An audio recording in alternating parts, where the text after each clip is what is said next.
Selamat datang di dunia Goku Fusudo Season 1, di mana preman paling sangar di muka bumi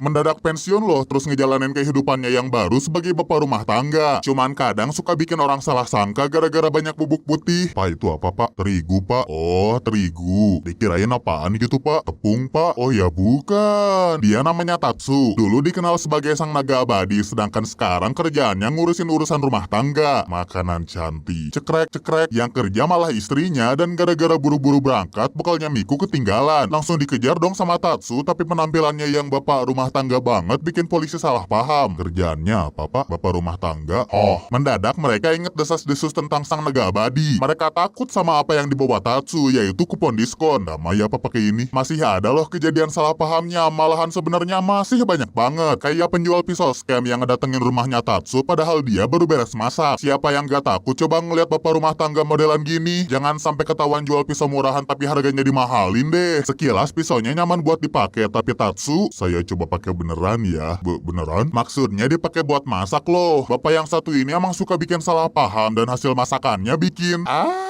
ngingetin bapak penjual sama kampung halamannya. BTW gak jadi jualan pak. Besoknya kita lihat cerita anggota Yakuza bernama Masa. Dulunya dia bawahan Tatsu. Makanya begitu ngelihat mantan atasannya, dia langsung nyamperin sang naga abadi, ngejelasin gimana keadaan dunia Yakuza sekarang. Tapi Tatsu gak peduli, soalnya dia mau masuk ke dunia yang lebih menantang, yaitu dunia kelas masak, dimana mereka belajar kemampuan ibu-ibu nyiapin bekal bagi keluarga. Wah hebat. Hebat apanya?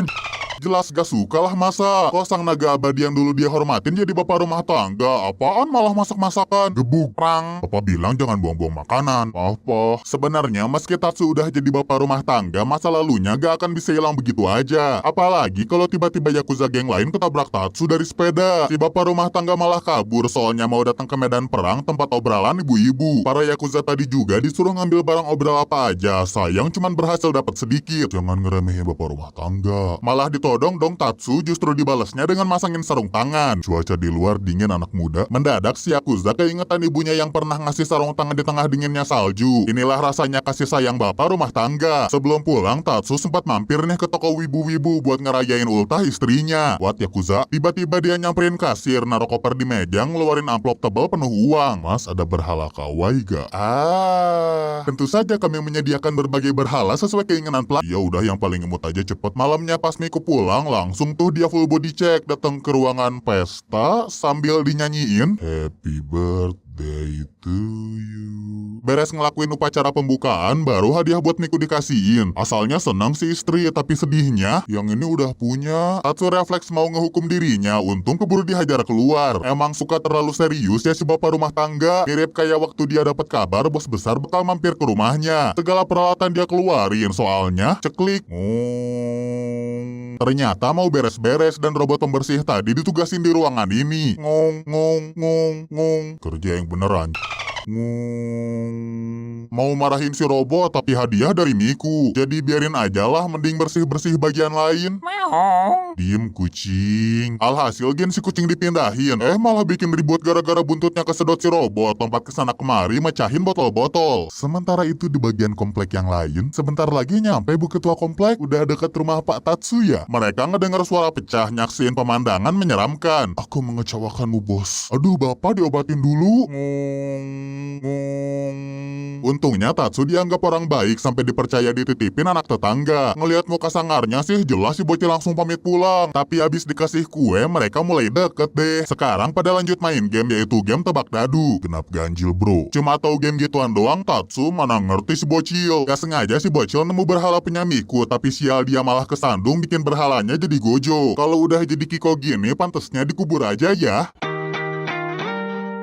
Sekarang aman, gak akan ada yang tahu. Lagi apa guys? Maafkan hamba Tuan Putri. Emang di hadapan istrinya Tatsu berhati Hello Kitty. Cuman bagi orang lain, khususnya orang-orang yang lagi gangguin mantan bawahannya, Tatsu ini ditakutin banget. Padahal dia cuma lewat sambil baca buku DIY. Jadinya masa dibiarin aja, padahal masa duluan loh yang nyari ribut. Sembunyi nyusahin anjir. Akhirnya emosi para Yakuza kesulut. Hampir aja Tatsu kenapa-napa kalau gak diselamatin bukunya. Yakuza milih pergi, Tatsu masih tetap cool dengan jalan bapak rumah tangganya. Barulah masa ngerti hebatnya seorang bapak rumah tangga, langsung minta diajarin ke Tatsu. Jadi sorenya bapak dan mas-mas ini ngumpul, mukanya kena bercak merah hasil bikin bangku dari buku DIY. Kadang kegiatan bapak rumah tangga melelahkan, makanya sesekali perlulah olahraga. Wit, adau, adau. Jangan di dalam bangsa. Miku saranin ikut kelas fitness mumpung lagi gratis uji coba. Member-member yang lain sih pada friendly. Kelasnya juga seru, tapi yang penting aktivitas olahraga harus dibarengin dengan senyuman. Senyum. Sejauh ini yang paling jauh. Mungkin sebaiknya Tatsu beneran daftar kelas fitness, tapi gara-gara salah masuk ruang ganti, seketika dia mental sujud minta maaf, pasang pose minta dihukum seberat-beratnya. Pose yoganya bagus. Terus tiap awal bulan Tatsu Miku suka belanja di supermarket. Mbak jual bubuk putih gak? Bu, bubuk putih. Maksudnya bumbu basreng. Kadang-kadang si istri pengen belanja yang aneh-aneh. Jelas dilarang si suami. Sayang kan uangnya, tapi Miku malah nganggep Tatsu orangnya pelit. Sialnya mereka malah digosipin ibu-ibu gara-gara lihat muka sangar si suami. Emang dari awal suka bikin salah paham. Duduk doang kerasa aura intimidasinya. Masa baru megang stick golf aja ada yang bisa dibantu, Pak? Ini keras ya. Pura-pura gak lihat. Mungkin penyebabnya tuh penampilan Tatsu. Kita coba ganti ke outfit pertama, lanjut ke outfit kedua. Semuanya sama aja anjir. Beneran susah banget nutupin masa lalunya sebagai sang naga abadi. Cuman dia ngeliat satu barang bagus, yaitu celemek gambar anime favoritnya Miku. Ayang coba pose dulu. Gini beb, seketika ngubah pandangan orang-orang. Mah ada orang gila. Ngeliat kelakuan majikan yang kayak gini, kayaknya gak heran kalau Gin punya sifat yang di luar nalar juga. Contohnya tiba-tiba keluar rumah ngamatin banyak binatang-binatang lain. Bang Dean, salah satu yang Gin temuin tuh anjing hitam yang kasihan banget talinya kelilit gitu. Si kucing ngasih saran buat muter-muterin kandang, malah makin kelilit talinya. Dah ya pulang dulu. Bantuin dulu blok korbannya. Gin ternyata bukan si anjing doang. Kucing yang satu spesies juga pernah dijailin peliharaannya Tatsu. Tiba-tiba mau pup di halaman orang. Padahal si kucing hitam dianggapnya kucing baik-baik. Denger gak kucing? Sial, pot tanaman jadi hancur. Keluar dikit, buru-buru digusur ke pasir khusus. Cuman senyampainya di sana, masuk lagi. Monyet, kalau ngomongin soal masa lalu Yakuza, hari ini adalah hari bebasnya Yakuza bernama Torajiro yang sering disebut sebagai rivalnya sang naga abadi. Sekarang dia pindah haluan jadi jualan crepes di pinggir jalan. Kebetulan pembelinya adalah Tatsu, langsung ngingetin sama masa-masa pertarungan mereka yang kelihatannya bakal berlanjut dengan pertarungan laki-laki banget, yaitu pertarungan bikin dessert. Gak usah ngeraguin kemahiran Torajiro sang macan tinju besi, tapi jangan ngeremehin keterampilannya Tatsu, sang naga abadi. Kedua dessert selesai, waktunya cekrek-cekrek, langsung upload di Instagram. 2 jam kemudian, kok belum ada yang like ya? Terus pas hari libur, Miku mampir nih ke toko mobil. Cari mobil keluarga ya bu? Buat suami saya mbak. Kami tidak menjual Rubicon pak. Rencananya mau beli mobil biar bisa dipakai jalan-jalan, atau mungkin bisa dipakai buat jualan. Disaranin beli mobil yang belakangnya luas. Ini cukup buat satu badan. Dibolehin test drive juga loh, tapi Tatsu orangnya parnoan. Bagus sih semuanya diperiksa, cuman saking waspadanya mas penuntun jalan aja dikira pembunuh yang ngincer sang naga abadi. Kakek-kakek yang lewat dikira bawa grenade launcher lah. Aduh, punggungku. Dan ujung-ujungnya mereka gak jadi tuh beli mobil. Baliknya Tatsu mampir ke rumah masa. Langsung kaget begitu ngeliat cucian numpuk. Bawahan macam apa coba gak bisa ngerjain urusan rumah tangga? Ini noda kotor juga bukannya buru-buru dibersihin. Kepaksa Tatsu ngeluarin bubuk putih. Bu, bubuk putih? Deterjen. Dapat dari mana Niki? Serba 10.000. Sekalian diliatin baju lain penuh noda dong, mumpung ada yang mau ngebersihin. Akhirnya cuci-mencuci selesai, tinggal dijemur aja.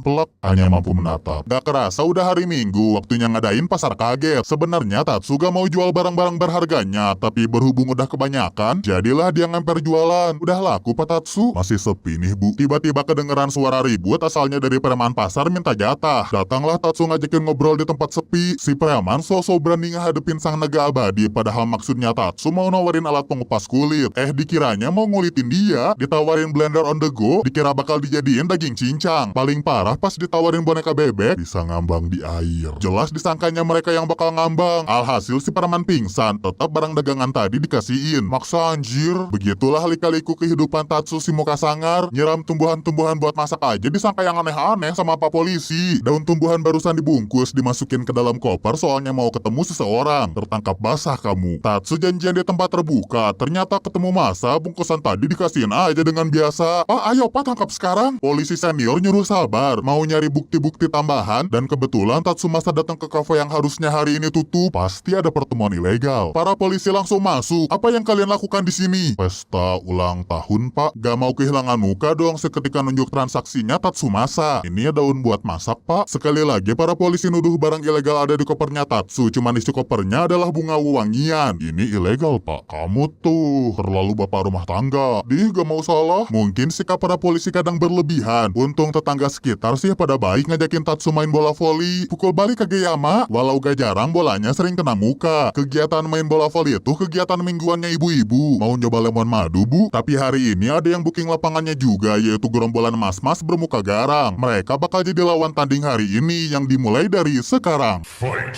Gak disangka loh lawannya ibu-ibu komplek bisa ngasih perlawanan. Cuman jangan remehin defense mukanya Tatsu, walau ujung-ujungnya serangan lawan lebih unggul. Buat pertama kalinya Tatsu ngerasain kekalahan. Hebatnya pihak lawan sportif banget dan pertandingan ditutup sama sesi foto bareng. Sore harinya Tatsu mampir ke toko daging langganan. Dia tidak berkutik ketika aku menyembelihnya. Sungguh terampil sekali hasil potongan dagingmu. Tolong, ngeri banget Wak. Kebetulan Miku ngeliat suaminya jadinya pulang bareng-bareng. Tapi sebelum balik Tatsu harus mampir dulu ke toko-toko lain. Ke toko pisau misalnya. Sudah diasah saja mungkin. Lanjut ke tempat laundry. Ya ampun, ada darah lagi. Ini ngomongin apa sih? Ternyata suaminya lagi ngumpulin stempel dari toko-toko buat ditukar di tempat lotre. Perlihatkan tanda masuknya. Ini bos. Tatsu ngincer vacuum cleaner di hadiah ketiga. Tapi sayang hasil lotrenya dapat boneka rakun. Ih lucu. Bapak penjaga ngajakin kegagalan Tatsu. Cuman bagi si bapak rumah tangga, hadiah sebenarnya adalah senyuman istri. Bacot mulu. Beberapa hari kemudian Miku dapat telepon orang tuanya bakal mampir. Disambut dengan muka bahagia dong. Soalnya abis si mertua datang, Tatsu langsung nyuguhin teh dan puding. Cemilan yang lainnya juga ada kok. Pokoknya pada senang lah rumpi-rumpi. Ayahnya Miku doang yang ngerasa diasingin. Padahal sebelum berangkat, dia udah mikirin cara biar bisa dekat sama menantunya. Mau main lempar tangkap bola? Main lempar tangkap bola yuk. Yo, lempar tangkap bola. Lempar tangkap bola ya Rose. Haji wibu hanya mampu menatap. Pengen dekat aja gitu sama menantunya yang dulu kelihatan nyeremin. Soalnya senang juga bisa punya anak laki-laki. Untungnya pas diajak Tatsu mau nih lempar tangkap bola. Tapi tiap bolanya dilempar, dia malah ngembaliin bolanya dengan ngedeketin si ayah. Seketika si menantu sadar perbuatan dia salah. Akhirnya pelan-pelan mereka ulang. Tatsu lempar bolanya keras-keras mentolin saya ke pohon. Hebat juga kau anak muda.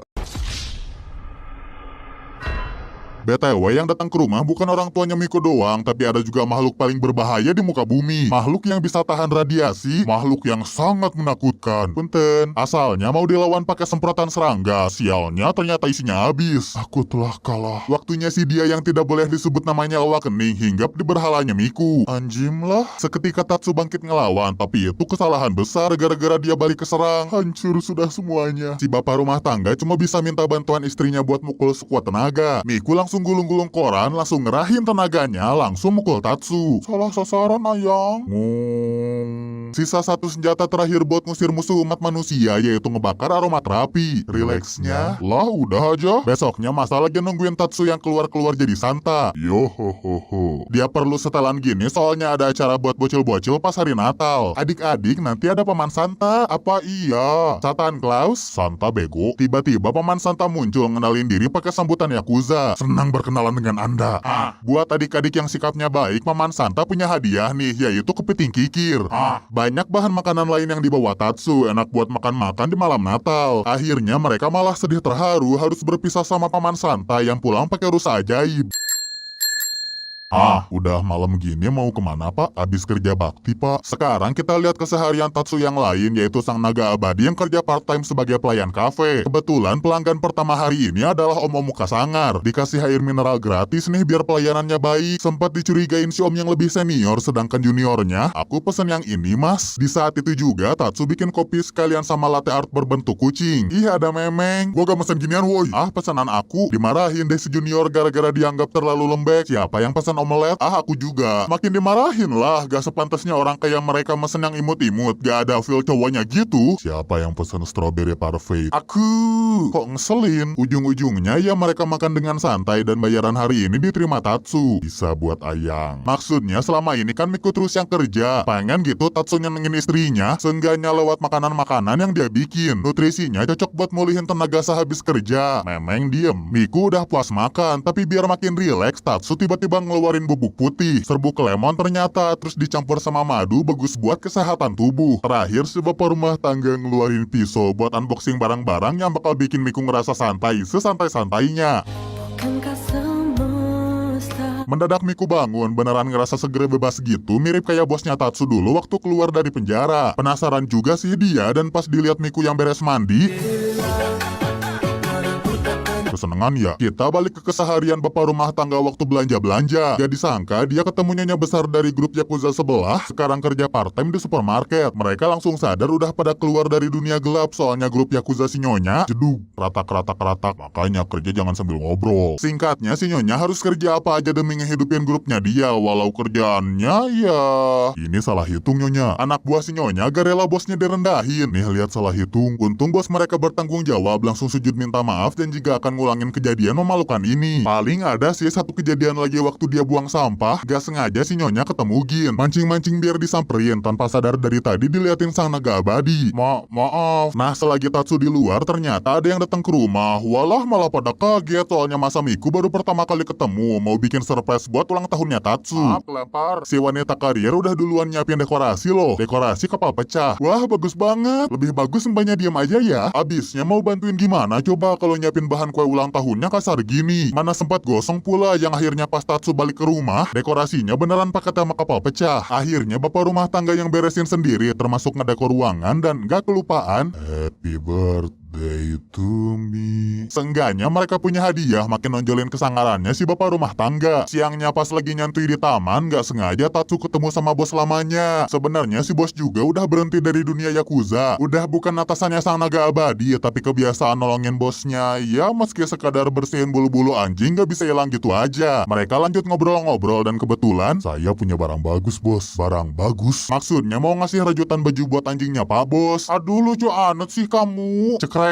Gak lama kemudian datang ibu komplek ngajak jalan-jalan anjing mereka. Aduh lucu anak siapa ini lucu. Si ibu ketua langsung ngeh nih anjingnya pak bos kelihatan kurus. Emang katanya lagi susah makan, tapi Tatsu punya ide bagus. Ibu ketua komplek sama ibu-ibu random juga siap ngebantuin. Mereka mendadak demo masak pakai bahan-bahan hasil belanja demi bikin masakan yang dimakan lahap sama si anjing. Wah makan anjing? Gak usah merhatiin kenapa tadi ada yang bawa kompor lah ya. Yang penting semuanya seneng dan pak bos ngedukung mantan bawahannya sebagai bapak rumah tangga. Kalau dipikir-pikir emang bapak rumah tangga idaman ya Tatsu ini. Dia rela gak jadi belanja demi ditarik-tarik Miku ngajakin nonton pertunjukan panggung anime favorit si istri yang dikalahin sama monster. Semangat kalian bisa. Tunjuk mukanya. Ayang jangan kasar. Siapa di sini yang mau nolongin kakak-kakak? Aslinya Miku pengen naik, tapi karena kehalang gengsi malah Tatsu yang angkat tangan. Harus dipilih ini mah. Akhirnya Tatsu jadi putri kegelapan, langsung ngambil alih medan pertarungan, bikin perjanjian lewat tukar cangkir. Nyelesain konflik bertahun-tahun dan ditutup sama acara salam-salaman. Tadi kaget jir. Balik dari sana masa manggil Tatsu mau liatin barang bagus. Barang bagus? Iya cok masih mulus. Katanya si junior baru dikasih sama kenalannya dan oven microwave ini punya banyak fungsi. Kita langsung test drive aja ya mumpung lagi bawa bubuk putih. Jangan-jangan itu tepung dan ragi. Mereka refleks bikin adonan roti pakai gayanya pembuat mochi.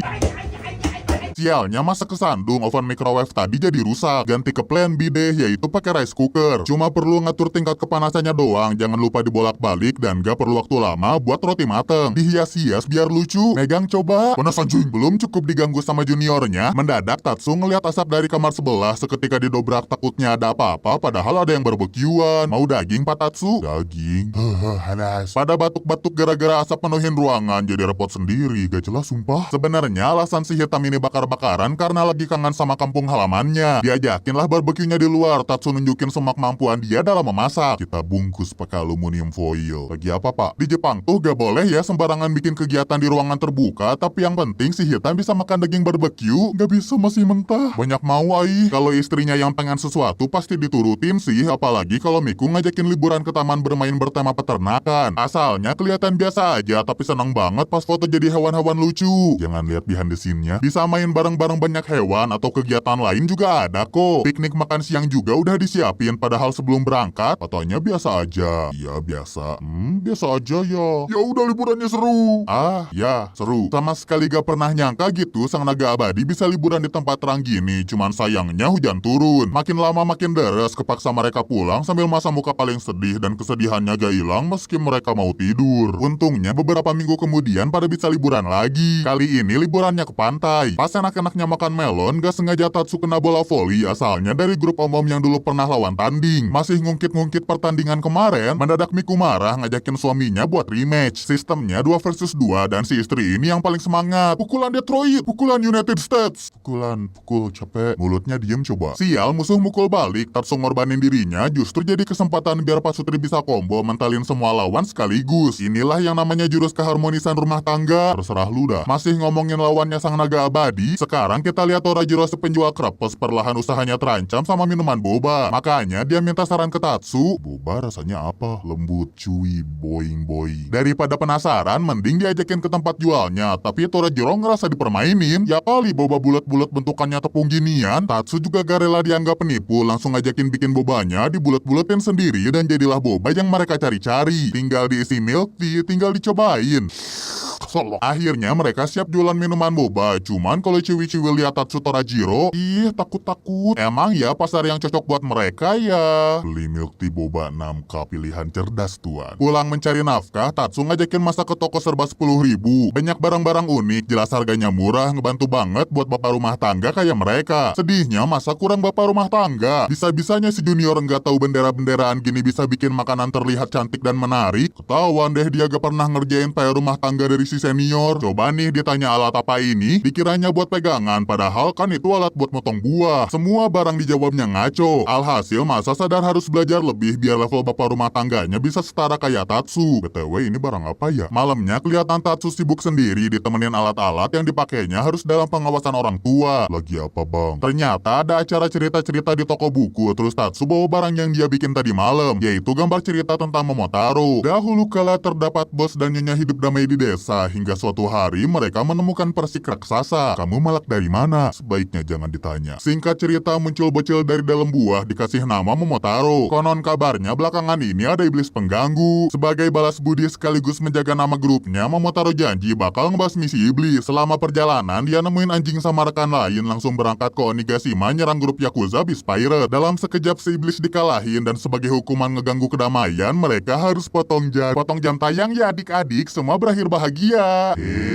Oh gitu ya ceritanya. Oh iya, Tatsu masih harus ngurusin satu bocil lagi, nemenin bocil tetangga ngerjain PR musim panas. Ada 10 Yakuza, kena tembak 3, tinggal sisa berapa? Sisa 3 om. Metode belajar yang efektif rupanya, tapi masih ada PR lain yang lebih susah, yaitu PR kerajinan. Si bocil kepikiran buat bikin tempat pensil doang biar gampang. Anehnya si bapak rumah tangga tiba-tiba ngukur panjang kamar, belanja banyak kayu, langsung dia renovasi dalam kamarnya. Gak kelupaan bikin tempat pensilnya kok. Paling yang Tatsu lupa, bawa ke sekolahnya gimana? Jadinya ganti kerajinan aja, nyoba bikin homemade sabun. Katanya gak bakalan lama kok selesainya, cuma seminggu doang, padahal hari ini adalah hari terakhir musim panas. Aku muak nunda-nunda kerjaan. Ujung-ujungnya si bocil malah ngumpulin cerita keseharian bersama Yakuza. Dari tadi ngehibur bocil-bocil kan. Sesekali bolehlah ngerumpi bareng ibu-ibu, ngobrolin pro kontra penutupan TikTok Shop. Mereka juga gosip keadaan rumah tangga masing-masing, tapi gara-gara cara ngegosip Tatsu bikin salah paham, ibu-ibu ngira si bapak rumah tangga diperbudak sama istrinya. Contohnya lagi ketitipan peliharaan 20 biji, malah dikira Tatsu yang ngurusin semuanya. Lagi main tambak-tambakan kacang, malah dikira ditodong pistol. Anggapan si istri yang jahat ini makin kuat pas Tatsu dapat telepon dari Miku yang pulang lebih cepet. Dikiranya Tatsu dipaksa pulang, padahal kan emang si bapak yang mau izin duluan. Akhirnya sebelum mereka pisah, ibu-ibu titip pesan, jangan ragu hubungin kita ya pak. Sebenarnya keluarga Tatsu pada baik kok, kecuali Gin ya yang mukanya polos tapi kelakuannya kayak kucing. Hari ini dia mau sparring sama si Oyen, tapi justru dianya yang dihajar. Pakpuk.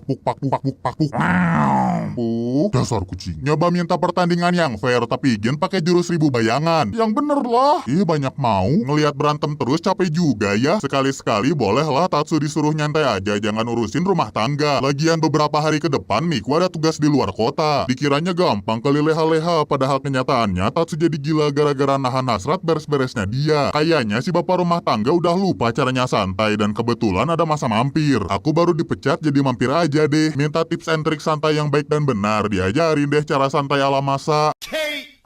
Nyoba main-main di luar juga, tapi tiba-tiba Tatsu keingetan belum nyuci baju. Si junior masih punya trik ampuh biar seniornya bisa santai. Tinggal rebahan aja, main HP bentaran, terus tidur. Perlahan Tatsu nyoba kabur, cuman gak disangka. Santai dulu gak sih?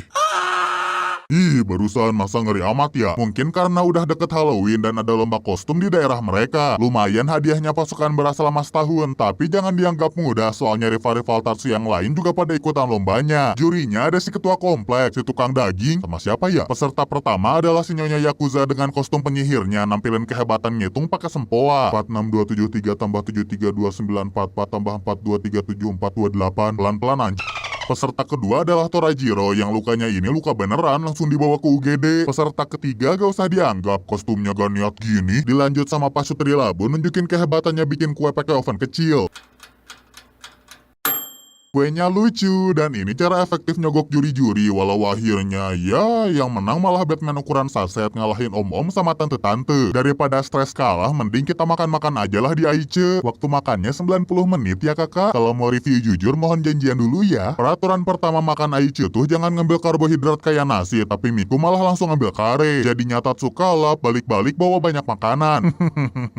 Kebanyakan. Biarpun gitu, masih ada satu makanan yang mau diambil, cuman kali ini bakal ada yang ngehalangin. Torajiro Tatsu adu bacot demi ngedapetin dessert spesial. Sialnya gara-gara cuman ngemeng doang, ras terkuat di bumi keburu datang langsung ngabisin dessert incaran mereka. Kalian masih terlalu muda. Sedih banget gak bisa dapet dessert. Untungnya Miku udah ngambil duluan, ngebuktiin ilmu Aichi Tatsu kalah telak dibanding si istri. Kayaknya mereka bakal makan-makan lagi deh, soalnya orang tua Miku datang rencananya mau ngajakin hotpot. Khusus kegiatan sekarang Tatsu diminta diem aja, biarin si ayah mertua yang masak. Menggulung lengan. Chop chop chop chop chop. Berantakan banget cara masaknya. Belum lagi ini anak si ayah mau ikutan, jadi kekuatan tak terkalahkan. Hehehe. Buat sebentar gak apa-apa kali ya ngebiarin Miku sama ayahnya. Nostalgia tipis-tipis, tapi berhubung sekarang udah punya suami, Tatsu ngambil alih masak-masak. Akan saya jaga putri Anda. Wah, bisa so sweet. Cuman jangan disangka kegilaan mereka bakal berhenti ya. Yang bisa nahannya cuma ibunya Miku. Hotpot berhasil diselamatin, sungguh ibu rumah tangga sejati. Mohon bimbingannya guru. Selagi Tatsu mau memperdalam ilmu rumah tangga, masa justru kebalikannya, soalnya hidupnya dia males-malesan doang. Emang selintas ada semangat buat berubah, tapi bahan makanan kosong, kulkas kosong. Parah, aku gak dianggap. Ya dah tiduran aja. Lagian kalau ngelihat jam juga udah jam 4 ya, udah sore. Waktunya tidur lagi. Awas loh jangan kelamaan diem doang, takutnya nanti sakit. Abisnya Tatsu yang setiap hari ada kegiatan aja bisa mendadak flu. Segala obat-obatan dicoba biar virus cepetan bubar. Cuman sayangnya, mati satu tumbuh 1000. Sekarang nyoba minum campuran jahe lemon. Enak. Hasilnya muncul pasukan pembasmi, cuman belum sanggup ngalahin para virus. Kondisinya makin parah gara-gara sel darah putihnya Tatsu kalah. Gak disangka datang Dewi ngerawat suami tercintanya. Apa sih sakit segini Dorjing? Mama pulang bawa hadiah. Gak tahu itu minuman apa, tapi bagi para virus, Dewi Miku ngebawa granat ngeratain semuanya. Alhasil besoknya Tatsu sembuh, sedangkan efek sampingnya, kok sakit perut ya ay? Gak kerasa udah tahun baru, berarti waktunya malak angpau dari senior. Selamat tahun baru, aku punya hadiah. Bener dikasih yang merah sih, tapi angpau gede tadi isinya ternyata celemek. Kebetulan lagi pada ngumpul di ruang tengah menulis-nulis kanji harapan buat di tahun ini. Jelas masa nulis gak punya uang. Sempat kedengeran perut keroncongan pula, soalnya dia boleh pinjam dulu serat. Yo kita cabut. Hah, kemana? Ngode-ngode pas lagi main, nulis minta duit di atas jidat juga, tetep Tatsu gak ngerti-ngerti. Sedangkan bocil tetangga yang lagi nemenin ayahnya main drone, gantian sama anaknya kali, langsung dikasih angpau bikin masa kesurupan. Gak kerasa udah hari Valentine padahal barusan masih tahun baru. Rencana hari ini Tatsu ikutan kelas bikin coklat. Ternyata ada om-om juga nih yang ikutan, tapi kemampuannya jangan dibandingin lah sama sang naga abadi. Cokot pelan-pelan Pak Supir. Si om gak mau nerima bantuan Tatsu, malah gak sengaja coklat dia jatuh. Si om kesel sendiri gara-gara semua yang dia lakuin gak ada yang berhasil. Padahal cuma mau bikin coklat demi orang yang dia sayang. Oh gitu doang. Coba buatnya pakai hati.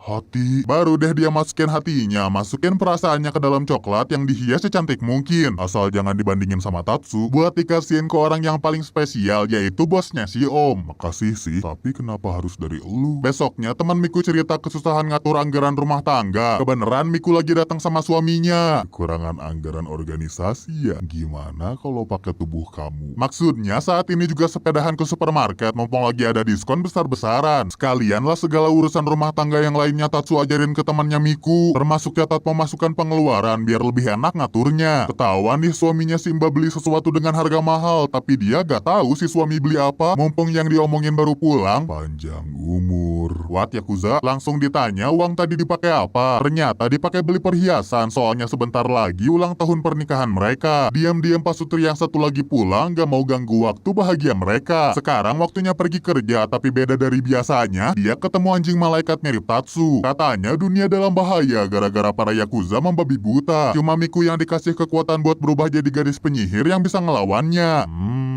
Ini kostumnya bisa diganti gak sih? Tiba-tiba si Yakuza nyerang, digeplok aja biar gak tuman. Kalian kok gak asik sih? Tadi kostum biasa aja, musuh gak punya jurus spesial. Miku terus aja ngerocos, soalnya dia mimpi sambil ngigau. Mungkin efek kebanyakan nonton anime favoritnya kali ya. Apalagi baru-baru ini ada special merchandise yang bisa dibeli kalau ngucapin kata rahasia. Minta tolong beliin ke si suami ya, tapi gara-gara di jalan keganggu orang-orang. Pak mau kemana? Biasa bu. Pak mau kemana? Biasa aja dong. Dia berhasil nyampe di toko, tapi kelupaan kata rahasianya malah bikin Simba penjaga geter-geter. Kebetulan wibu kacamata datang nolongin si bapak rumah tangga, akhirnya bisa beli barang titipan Miku. Sebenarnya bisa dapetin barang spesial lainnya kalau kata rahasia tadi diucapin 2 orang sekaligus. Makanya Tatsu sama si wibu kacamata koalisi pergi ke toko lain langsung ngucapin kata rahasia. Mah ada orang gila yang kemarin. Sayangnya barang spesialnya udah habis dan si wibu pingsan gentayangan. Abis ini ceritanya anjing semua nih, soalnya keluarga Tatsu ketitipan anjing. Sini-sini peluk dulu. Udah biasalah ya dititipin gini. Mumpung si anjing bikin muka lucu, bisa dong fotonya dikirim ke si bos biar dia iri. Cuman gara-gara sibuk main HP, Tatsu gak sadar ada Yakuza lain, sedangkan anjing mereka endus-endusan Vandad. Awkward anjing. Saling muji anjing masing-masing. Siapa coba yang bisa nahan keimutan mereka, sampai akhirnya Tatsu diculik dibawa ke tempat bermain anjing. Ahahaha. Senang-senangnya udah beres, waktunya balik kerja part-time. Rencana hari ini mereka studi lapangan ke kafe sekitar yang temannya lucu-lucu, pasti pesan makanan. Red Velvet 1, Strawberry Milkshake, Vanilla Pudding Extra Flat. Dan pesanan terakhir mereka, es kepal Milo. Dari studi lapangan barusan, satu pelajaran yang bisa mereka dapetin, yaitu hati-hati diabetes. Nah, sebagai penutup hari ini, Tatsu bikinin roti sandwich biasa, cuman ternyata rasanya bikin si bapak,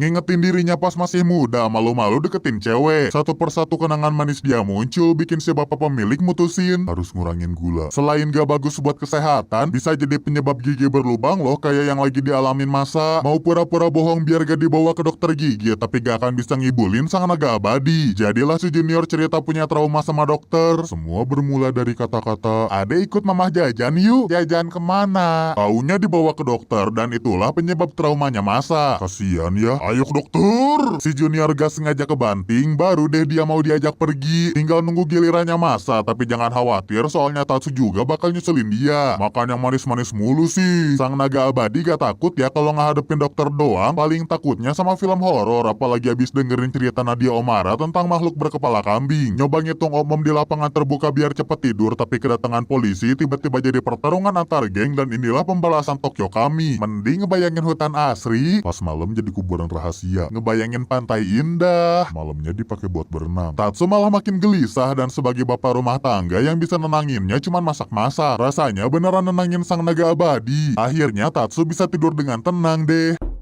Anjir, apa itu? Selesai juga alur cerita anime Goku Sufudo Season 1. Tatsu sang naga abadi ngalamin banyak rintangan kalau mau masuk ke dunia bapak rumah tangga. Untung dia pantang menyerah sampai akhirnya diterima circle ibu-ibu rumah tangga. Tetap ada satu kelompok yang selalu musuhin dia. Mau kemana pak? Kayaknya ke Season 2 pak.